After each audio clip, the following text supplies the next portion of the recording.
திருச்சிற்றம்பலம். தினமொரு மந்திரம் திருமந்திரம். திருமூல தேவநாயனார் அருளிச் செய்த திருமந்திர பாடல் மற்றும் அதன் விளக்கமும். இன்று பாடல் 153 முதல் தந்திரத்தில் யாக்கை நிலையாமை பற்றி. திருமூல தேவநாயனார் திருவடிகள் போற்றி போற்றி.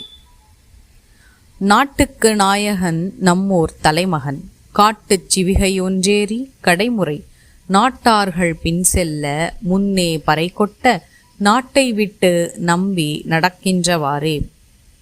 தன் நாட்டிற்கு அரசனாகவும் குடிமக்களில் முதல்வனாகவும் இருப்பவன் பலவித பல்லக்கில் ஏறி திரிந்தவன் கடைசியில் சுடுகாட்டிற்கு செல்லும் பாடையில் உயிர் பிரிந்து கிடக்க அவனது நாட்டின் குடிமக்கள் அவனுக்கு பின்னால் வர அவனுக்கு முன்னால் பறை அடிப்பவர்கள் மத்தளம் கொட்ட இதுவரை அவன் ஆட்சி செய்த நாட்டை விட்டு சுடுகாட்டிற்கு அவன் செல்லும் முறை இதுவே ஆகும்.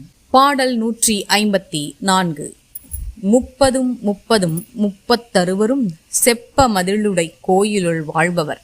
செப்ப மதிலுடை கோயில் சிதைந்த பின் ஒப்ப அனைவரும் ஓட்டெடுத்தார்களே.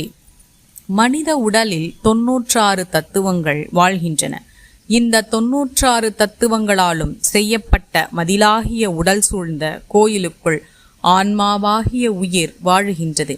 எப்போது அந்த கோயிலாகிய உடல் பழுதடைந்து கெட்டு உயிர் போகிறதோ அப்போது அதன் மதிலாக இருந்த 96 தத்துவங்களும் ஒன்றாக ஓடிவிடுகின்றன.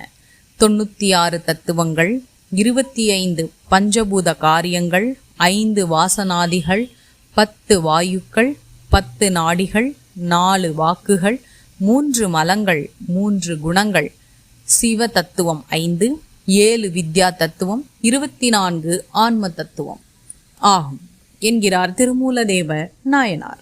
திருமூலதேவ நாயனார் திருவடிகள் போற்றி போற்றி. இந்த 3000 திருமந்திரத்தினையும் ஓத குருவருளும் திருவருளும் துணை நிற்கட்டும். எம் பெருமானின் திருவருள் உங்கள் வாழ்வில் பரிபூரணமாக நிறைந்திருக்கட்டும். உலகம் இன்புற்றிருக்க வேண்டும். அனைவரும் நோயின்றி வாழ வேண்டும். நல்லது நடக்கும், நல்லதே நடக்கும். ஆனந்தமாயிருப்போம் நண்பர்களே. மேலும் இது போன்ற தகவல்களுக்கு இறை உணர்வுடன் இணைந்திருங்கள்.